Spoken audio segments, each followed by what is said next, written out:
want you to think about your body position for a second. As you're watching, just think about how you're sitting. You maybe sort of leaned over a table, maybe slump back in a chair. If you're looking at this on a mobile device, for example, you're probably something like this. Your arms are bent by your side, you're a little hunched over, your neck even has more of a bend in it, and you may wonder, what is this doing to your body?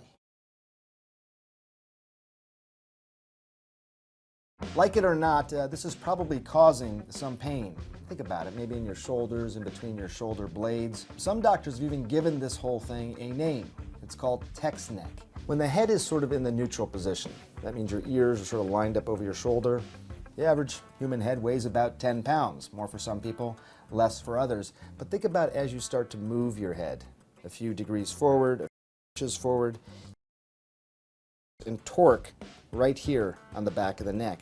That's probably what's causing some of those problems. Reading a mobile device like this, and it's particularly problematic. Over time, you can start to flatten out the natural curve of your neck. That can lead to pressure on discs, pressure on nerves, and a lot of that pain that people are now calling text neck. It may not just be your neck that suffers as well. Just think about this. Just try this with me. As you're sort of slumped over, try and take a deep breath in. Now sit up straight. Get good posture.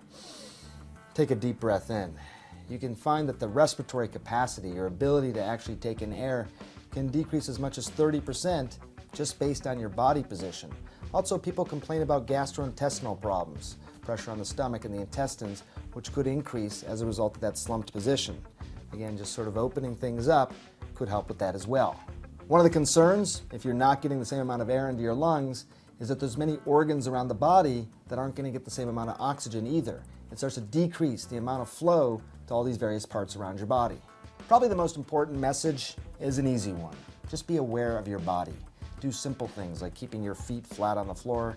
Try and keep your head in a neutral position. Again, that means your ears over your shoulders. Also, if you're on your cell phone a lot, you're probably doing a lot of this. So simply getting a headset, for example, when you're on your phone as much as possible, will help you keep that neck in a neutral position. There's even this app for Android. It's called a text neck indicator.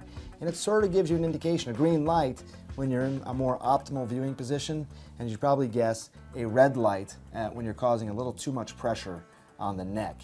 Hey look, there's another solution here as well. Every 20 minutes or so, put the device away. Sit up straight, roll those shoulders back, get rid of any of the aches and pains in your neck, and get up and just go for a walk. To killing. How many people have you killed? Lord, I don't know. I don't know. 10? Yeah, 20? probably. 30? It's up there. 50? I have this See- sincere belief that if people get to know each other one-on-one, that they'll stop being afraid of each other, and we'll be able to get rid of all this hate in the world, literally. So that was really my goal, was to let people see that Muslims are not that scary. The people around me were lovely. There was people who were very nice. They were sharing their popcorn. It was very nice people all around me, the people I had conversations with. But then what happened when the crowd got this like hateful crowd mentality, as I was being escorted, it was really quite telling of and a vivid example of what happens when you start Hatred.